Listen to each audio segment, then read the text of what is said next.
Hey everybody, it's Tripl-L coming in to talk about My Hero Academia chapter 333. Hey everybody, before we get into that, I have to say, I forgot to mention one thing last week, and that was specifically that Shigaraki became my spirit animal when he dug into the earth to get away from the nukes. I just wanted to say that I personally really respect that strategy. I don't think I said that last week, and I just really wanted to make it sure that it was out there on the record that he became my spirit animal at that moment because I really respect that tactic. I would do it too. Minecraft tactics always work.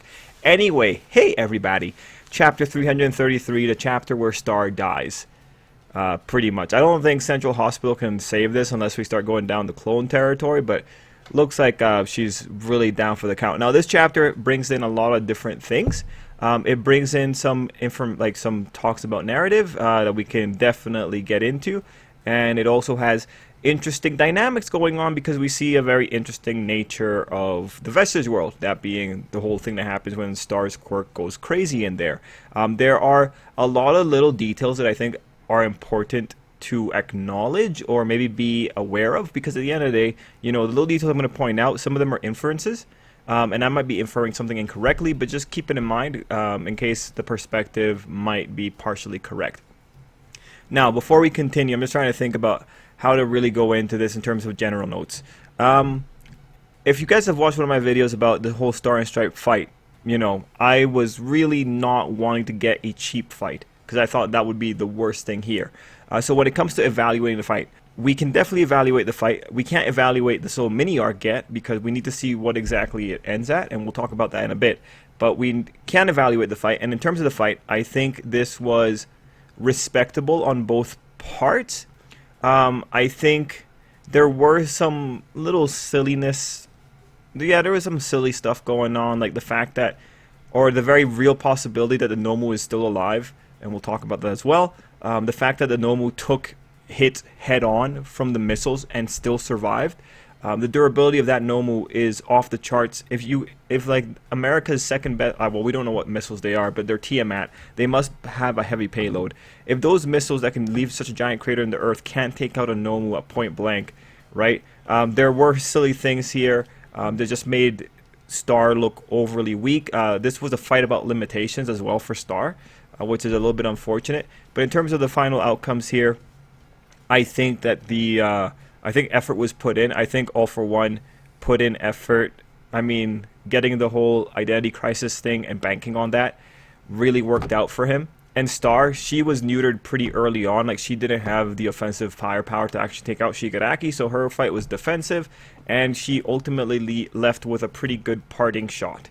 It was a dragged out fight, but ultimately I do think that it was not the worst that we could have gotten. Now, mind you, the fight is one thing, but then the rest of the impact of Star and Stripe is another.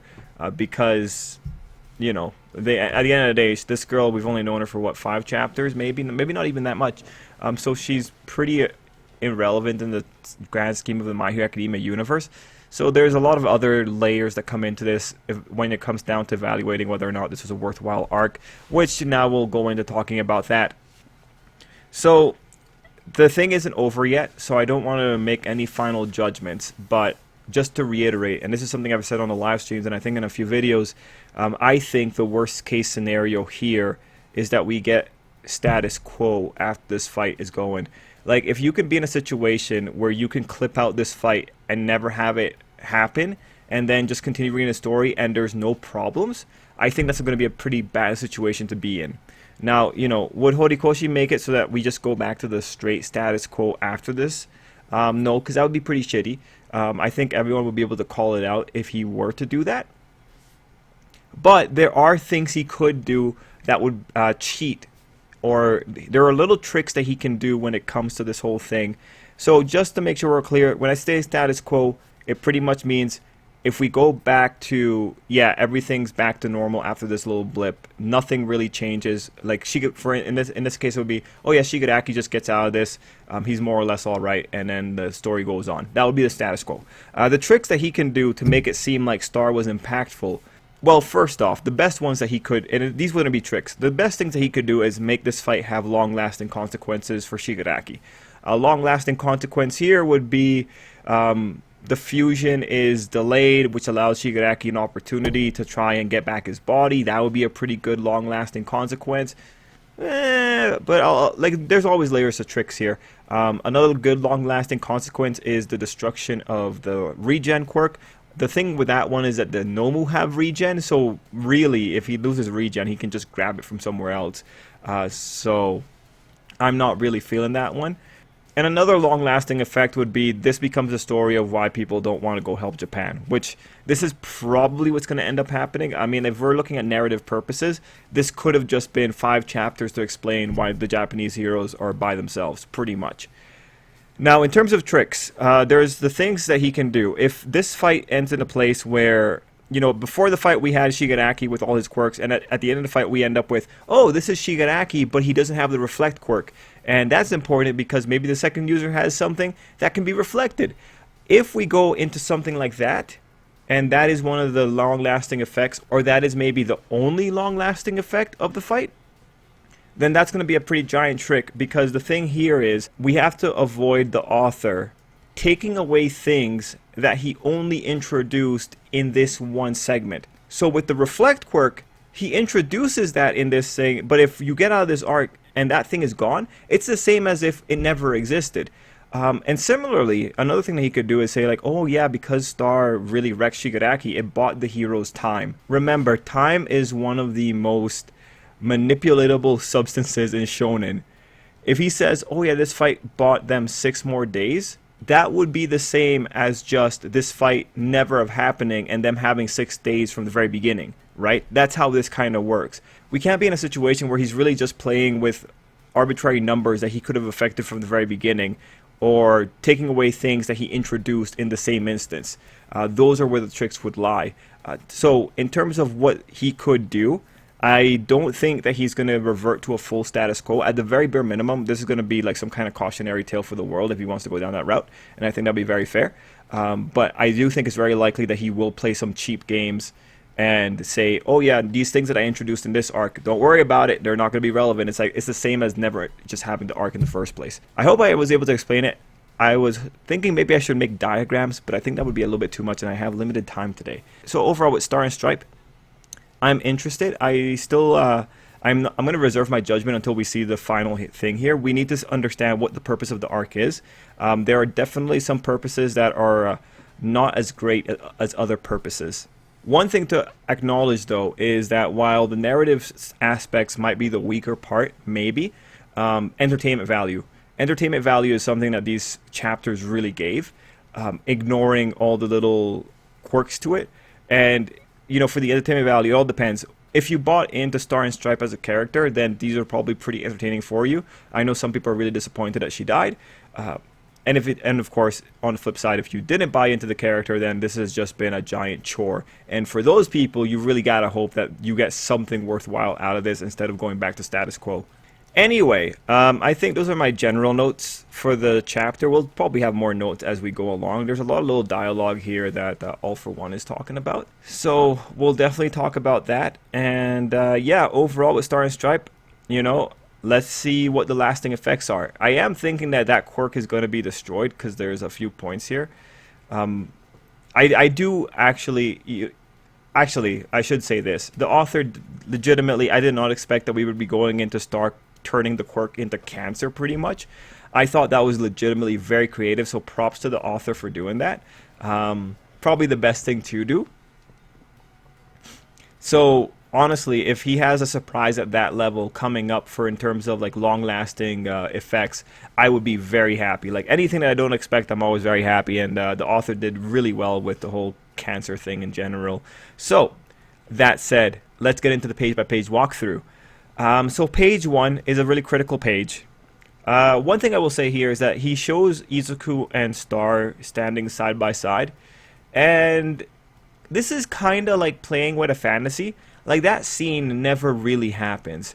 This is kind of like drawing something that will never come to pass, but it kind of gives the reader the, oh yeah, this would have been kind of neat. Kind of weird seeing Izuku stand next to this person. But this scene also kind of just illustrates the problem with this. This is a character that's elevated to Izuku's level, even though she was just here right now, definitely for a plot device. This character might very well just be the story of why Izuku's on his own and not getting help from the international community. Or maybe just 2 or 3 from the international community. So I do think this image, while it's selling you on a fantasy as well, it's also talking about, like, it's kind of insane that this character you just brought out 5 chapters ago is equal to Izuku in terms of prominence in the story. That's really insane. Also really insane that she's the one that you would see first in the panel, because reading right to left, you see her and then you see Izuku. Yeah, no. If you want to be cynical, this character hasn't been around enough to be built together with Izuku like this.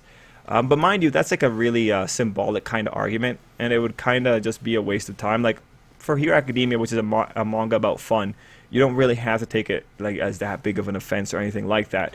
But this is a little bit of angling. At the end of the day, elevating a character that we only know for 5 chapters to say that, oh yeah, no, this girl and Izuku, yeah, would have been really cool. I do think it's kind of tasteless when you kill her off. But again, it's just a really interesting panel, and I think it's definitely playing with the idea of, like, oh, what could have been, right? It would have been really cool if these guys teamed up. But yeah. Now, I will say, if Star and Stripe was a force in the story from earlier, heck, if she showed up in Vigilantes earlier, I think this panel would have been a little bit cooler. But this is just like lip service, essentially. Ah, that's a good word. Yeah, this is kind of just like lip service. Speculative lip service. Anyway, this page tells us a lot. So, one of the things in this page is first identifying who is thinking Shigaraki's thoughts. Like, what sets me on edge like nothing else was the thought of New Order and One for All colluding. So the key here is on this panel where it says, I put a stop to the Safety Commission and got my overseas associates to stir up trouble. Overseas associates, it's not Shigaraki. This is not Shigaraki thinking his thoughts. This is All for One. This is All for One gloating, or the All for One vestige. So do not get confused. All for One is the one that's speaking this entire time. Now, also, one thing here, in this whole thing, I put a stop to the Safety Commission. I wonder if that's just, you know, generalization, but I don't think All for One put a stop to the Safety Commission. I think he definitely made things worse and delayed them and, like, you know, got them busy. But the one that put a serious stop to the Safety Commission was Redestro, because he wiped out the top brass. He took out the chain of command. So I do think it's kind of funny. Like, no, All for One, not really. You didn't put a stop to them. You distracted them. But the one that most likely severely injured the president lady was Redestro. Anyway, in this one you just have the idea, like, yeah, All for One didn't want to have this fight.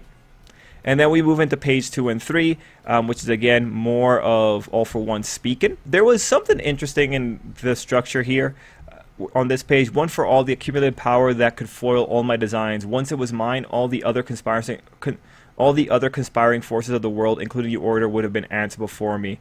So there's some pretty interesting stuff here. It's nice that he understands that the meta of Hero Academia is the power of more than 5 people put together. It's nice that he understands that brute force does in fact win.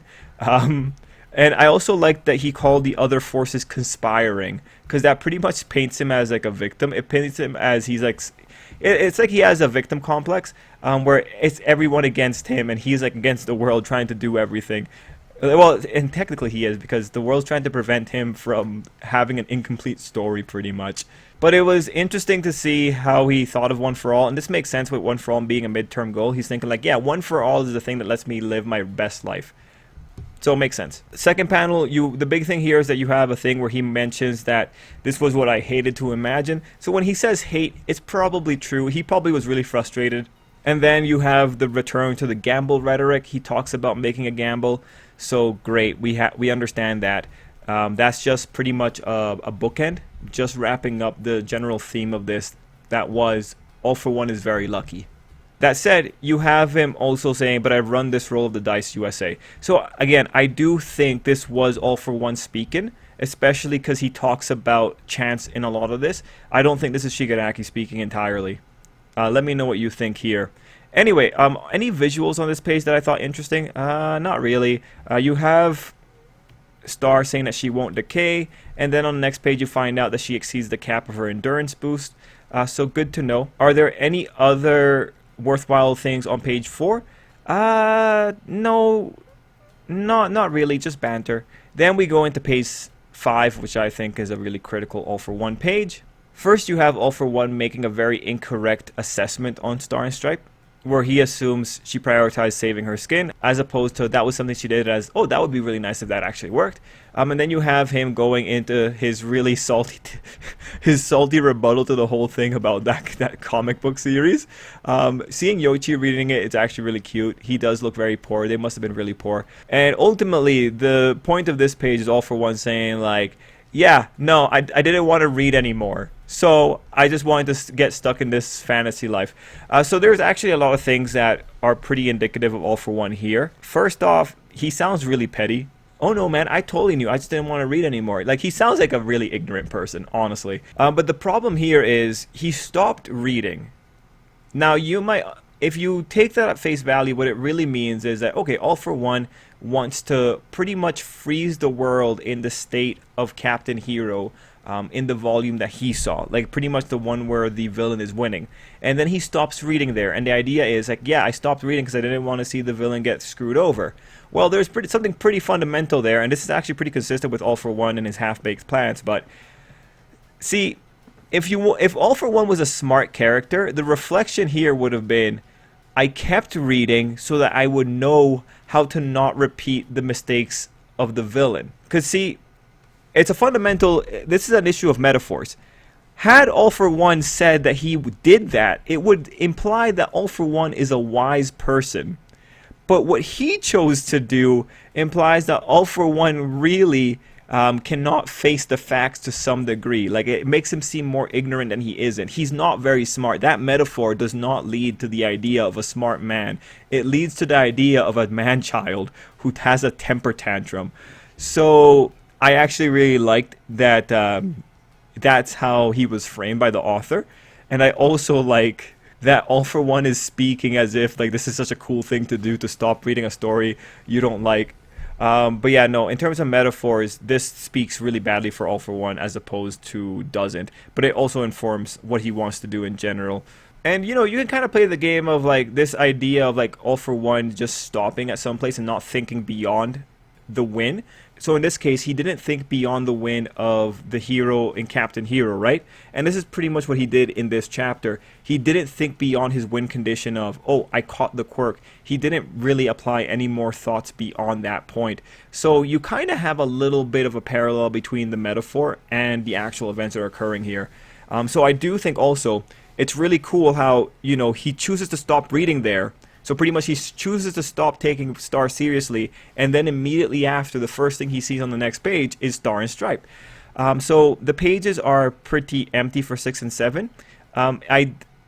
With only 7, it's kind of interesting how the body warps and it explodes. When we were on the live stream, we were talking like, does this mean like quirks explode all the like whenever they get destroyed? That's pretty crazy. And then, you know, we also have like the gods issue, so that was in mind. But when you go into page 8, it becomes a little bit clearer, I think, where All For One says the quirks are exploding out. So what I'm interpreting this as is that the quirks are pretty much like activating, and they're coming out. Their effects are manifesting in weird ways.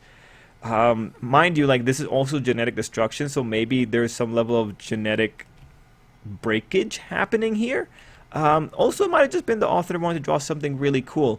But I do appreciate having the rhetoric of my quirks are exploding out. Anyway, page 8 and 9 are the pages where Star reveals her plan. That being, like, first off, he wasn't going to blow up with this plane, which I agree with. Actually, legitimately, if she didn't touch that plane because she's like, it's going to be a wasted opportunity, like it's going to be a waste of personnel, I agree with that. That's significantly better. So that makes me think a lot better of her, because you remember last week, it's like, Shigaraki's not going to die if you blow up that plane, because he survived the nuke. There's no way. He looks pretty good. So knowing that Star ultimately chose to not blow it up for a tactical reason, or like, you know, to avoid needless expenditure of life, wonderful. Really like that. Loved it. Pretty awesome. And then you have the reveal of New Order revolt against other quirks, and she applied that right before he stole it. So the revolt against quirks, like I said, super creative. I do think that the wording is pretty loose, but honestly, if we don't have New Order beyond these chapters, then great. The author doesn't have to worry about loose wording. Just pretty much finish this up and never have New Order come back ever again. I think that'll be great.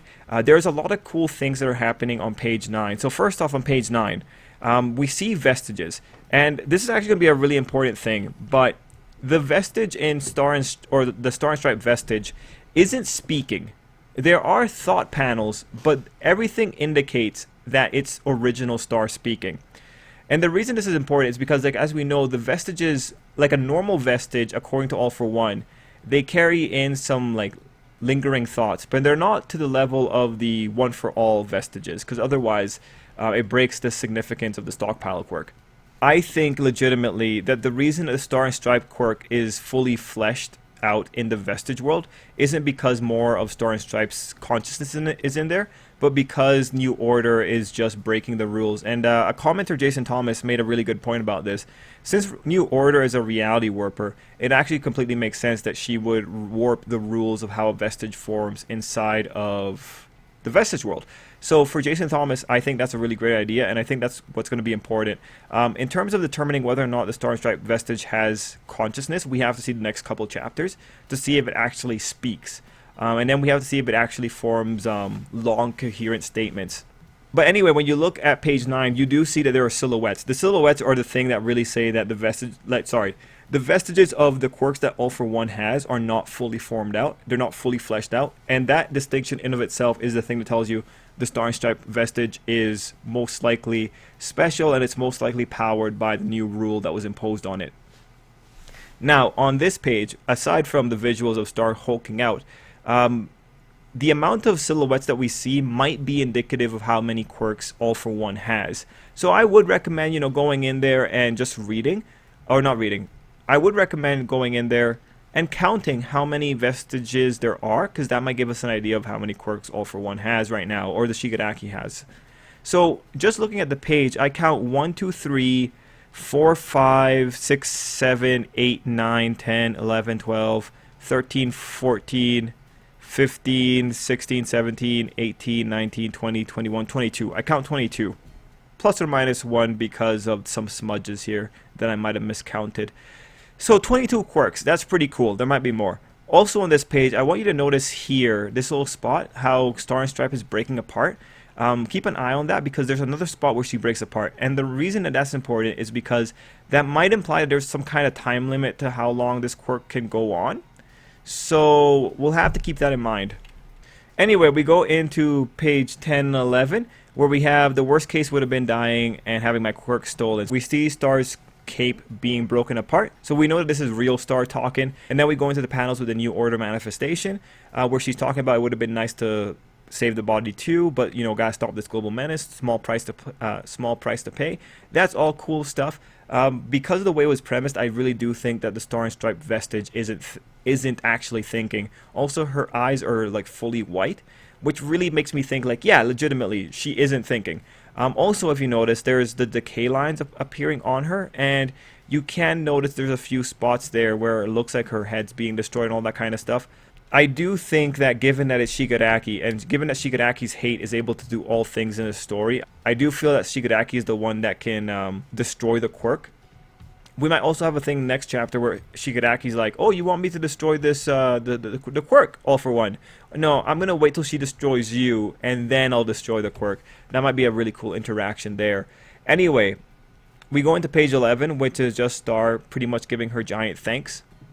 Now, before we move on to like the panels of All for One, one thing that we do see here is ultimately, as is the case, the golden rule of Hero Academia character deaths, or the golden rule of Hero Academia screen time. If a person gets a flashback, get ready, their story is over. It's either going to be over because they're going to die, or it's going to be over because they're not going to get any more significant screen time. Star had her flashback. It was over. So that's another sign of a pattern, or the sign of a habit when it comes to the author. Let's keep that in mind for the future for when it comes to the secondary or side characters. Anyway, we go into All for One stuff. You have All for One talking about Star like she's a cannibalistic invader. I think this is really cool. And then you have All for One saying, I can only steal or bestow them. I can't just dispose of one. So I do think he's getting a little bit scared here, because I do think he could dispose of one. If you have Shigaraki who can break the rules of One for All just by hating it so much, you probably have a Shigaraki that can destroy quirks. And the other thing here is, given that the Star and Stripe quirk can destroy quirks, because we saw it destroy Reflect, then that means destruction of quirks within Vestige World is possible. Mind you, Star and Stripe might be doing it, or New Order might be doing it because of that special rule that's been put. But you also have Shigaraki who breaks all the rules. So this is one of those situations where Shigaraki probably can destroy the quirk. But the fact that All For One is saying that he can't dispose of one means he's not really thinking about Shigaraki. Anyway, we then have him saying, like, I'll just force it into one of the pilots. And then we have page 12, which is just the amazing page of them suppressing Shigaraki. And I do like the whole thing of Star's sacrifice. It isn't going to go to waste. I think that's really neat. I really do hope that the pilots survive, because if the pilots survive, they'll be able to go back to America and they'll be able to say, like, no, Star and Stripe, she went down fighting. There's no way that we're going to lose this opportunity that she gave us, especially if she has like a long-lasting consequence given to Shigaraki in this thing. Anyway, we go into page 13 where we get confirmation that the Reflect quirk has been destroyed. Check out this part here with her chest, right? So see how the chest is being destroyed? This might be the setup for New Order being destroyed as well. So just keep that in mind. That is pretty critical. We then have this wonderful thing where, like, she pulls All For One out of Shigaraki, or, like, you know, she pulls them apart slightly, but they look still kind of connected in this one. We then see Star fully disintegrating, and we see just what All Might meant to this girl in general. Honestly, like, whatever. This is just saying that All Might inspired her. We go into page 14, which I think is actually a really beautiful shot of Star. Really liked it. And we have her pointing out that this is her returning the favor. So that's really neat. Now again, you know, it's kind of sad that this character was introduced only to be killed off and, like, probably serve a purpose for the narrative. But, you know, as long as we don't end in a situation where no one shows up to help Japan critically, I think I'll be happy. But this page is pretty critical. So we have this panel here. Some people think this might be Shigaraki growing wings. I think this might be the Nomu, legitimately. And this little explosion thing on his back, I think that might be thrusters, like the ones that Hood had. So I think this makes sense. The Nomu, for whatever reason, is still alive, and it turned on thrusters to get over to All For One quickly. And if it's the Nomu that survives, this makes the whole thing even funnier. Now, you might be saying, like, how could a Nomu survive if it's self-destructed? And it's like, yo, Nagant self-destructed and she's still alive. Imagine what happens if the Nomu, the thing that can survive being hit in the face by multiple missiles, what happens if it takes an explosion that can't even kill Nagant? Well, obviously it's going to survive. So, yeah, actually, that Nomu might just be a walking bomb that can regenerate and detonate all the time. So I think it is... I do think the Nomu is still active. The thing that, like, throws me off a little bit, when you look at the explosion on page 15, you see that there is a line that leaves the explosion, which indicates, oh, like something flew out of the explosion. And there's debris coming off from the Nomu. So either the Nomu that we see on page 15 is actually Shigaraki with wings who flew out. I don't think that's going to happen, though, because he's being suppressed pretty well. But maybe. Or it's the Nomu that just flew out with Shigaraki on his back or something like that. We'll have to see next week. I am leaning towards the Nomu, however. I think it's the Nomu. And again, if the Nomu survives all of this, then it's just like, All For One, why don't you have an army of Nomu? If they can just tank these missiles, you should have just had an army of Nomu. But yeah, you know, All For One's, he's not really good at thinking beyond his win conditions. So maybe he just thought, I want an army of undead, and then he didn't think about, what can I really do with an army of undead? Maybe All For One needed to play D&D a little bit more when he was a kid, but I don't know, he might not have had friends. Anyway, how many more chapters of Star Stripe do we have? Ideally only one, but maybe we have two more. The next thing that we ought to see is really how long New Order is going to survive for, and we have to see how exactly All For One's gonna get out of this. I gotta say though, I love seeing All For One sweat. It's always wonderful to see him sweat. And Hawk's talking about All For One always smiling. I see no smiles here. Nah, man. This was a good time. It was like, this chapter really made it for me, just getting to see All For One sweat. But yeah, fun times. So guys, let me know what you thought down below. Gonna call it there and then start editing the video. Hopefully I'll be able to get it done quickly. And yeah, till next time. I hope you have an absolutely great day. Let's hope for some good stuff next week.